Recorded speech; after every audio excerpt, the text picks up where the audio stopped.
Hello and welcome to the lecture series of Introduction to ASP.NET and C#. I am Shilpa Jackson, Assistant Professor in the Department of Computer Applications from the Bhopal School of Social Sciences. In the previous video, we had a look on .NET framework, the various components of it. So now let us understand the language which we are going to implement in this framework.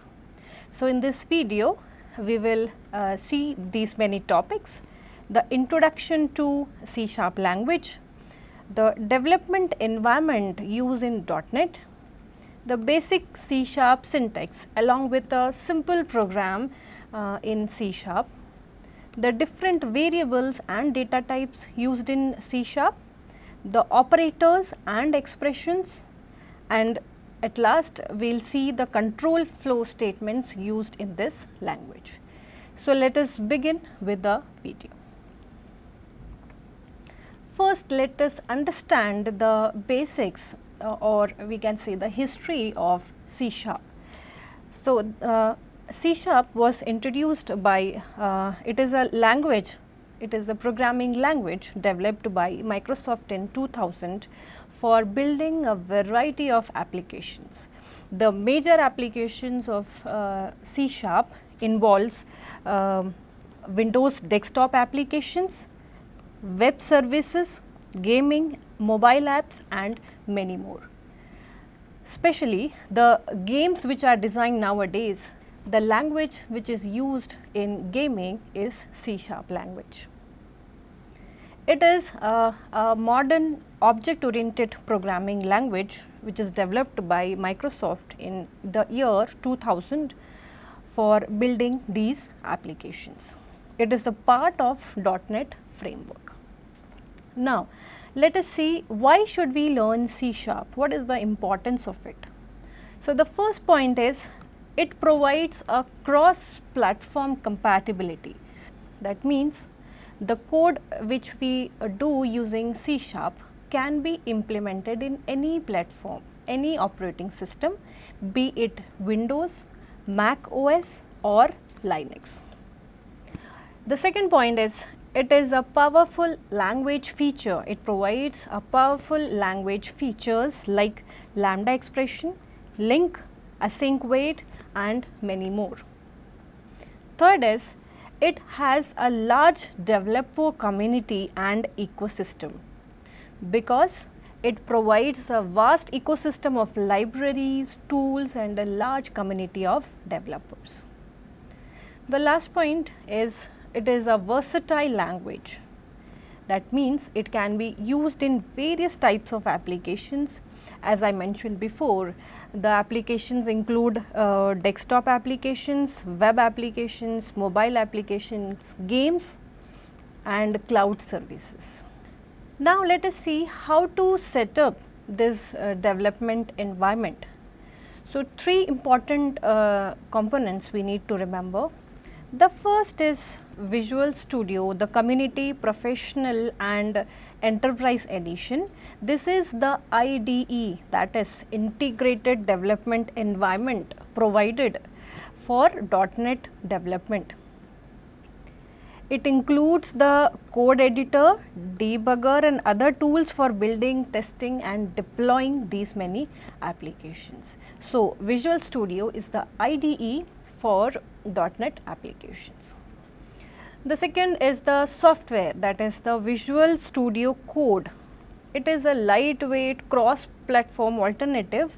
It is the open source code editor that supports C# development with extensions.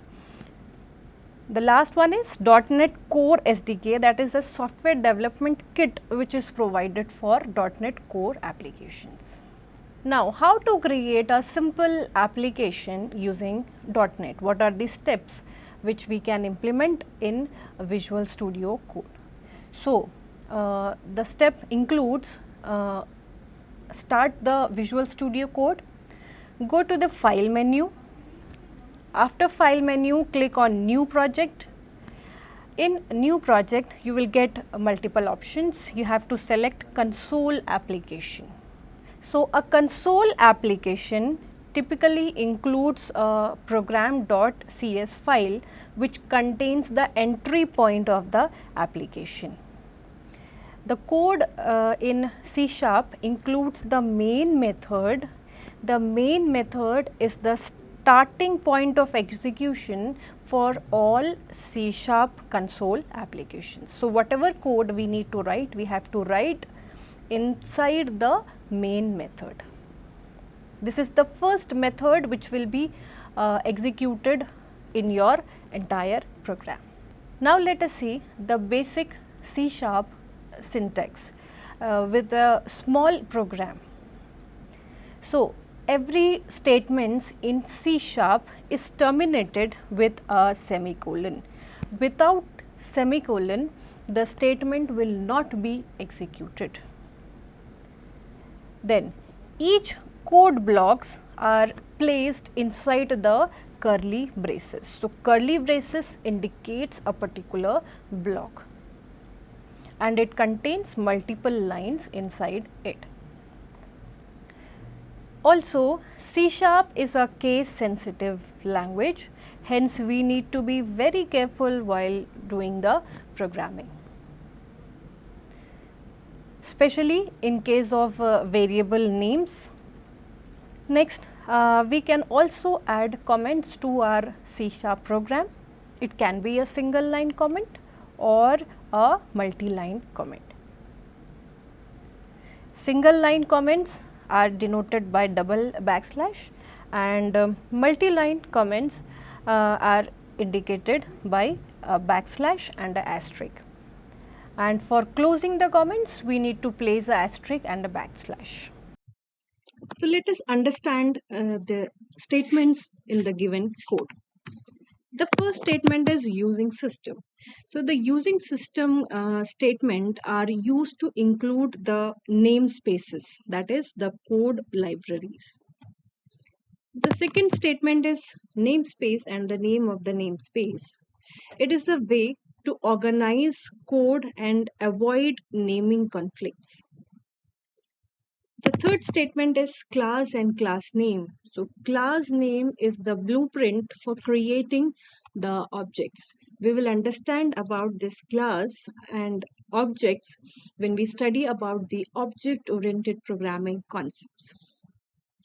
Then is the main function. As I told earlier, the main method or the main function is the starting point of any program, any code.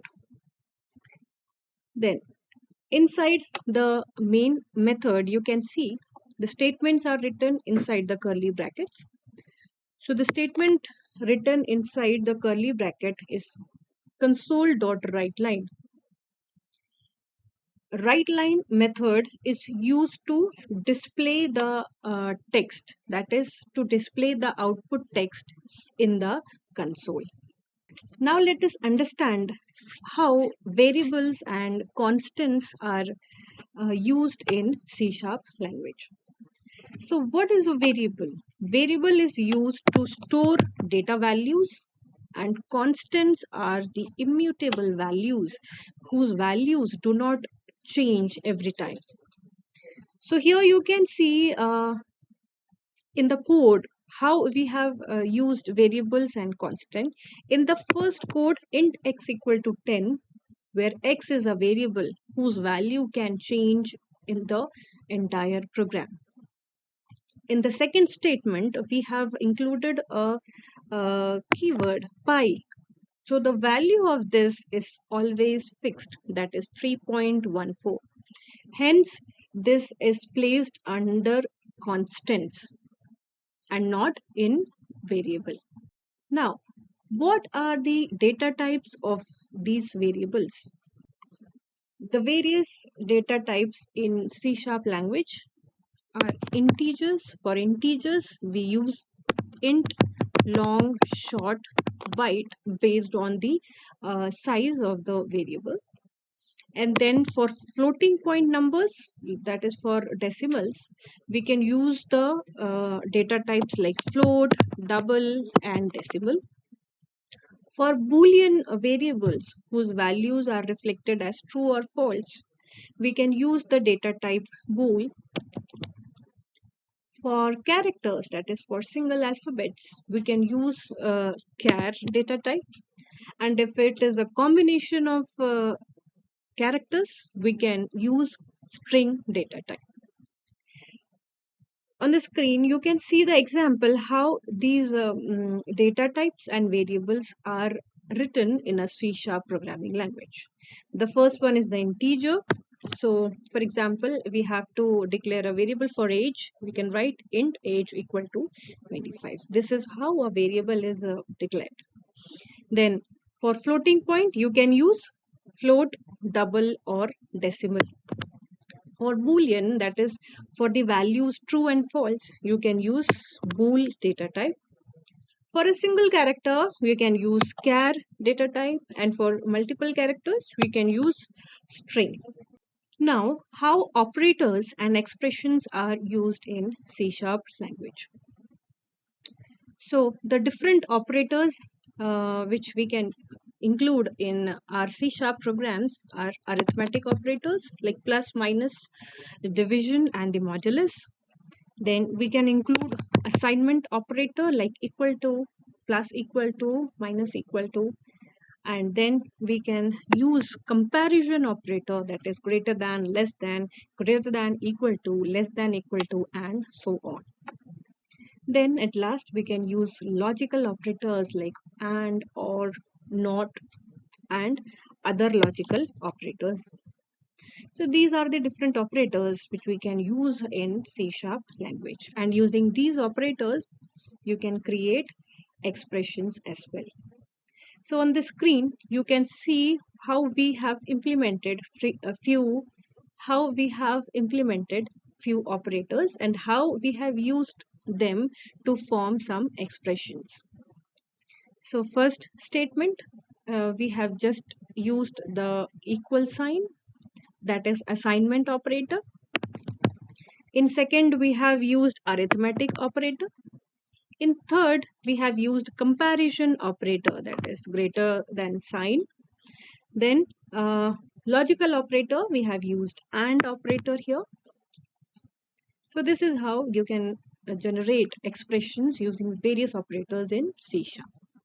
Now, as in other programming languages, we can also have control flow statements. So these many types of control flow statements we can have. The first is if-else statement.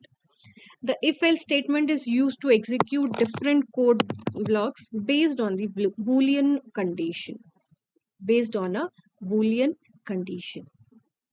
The second is switch statement. This is used to execute different code blocks based on different values of an expression.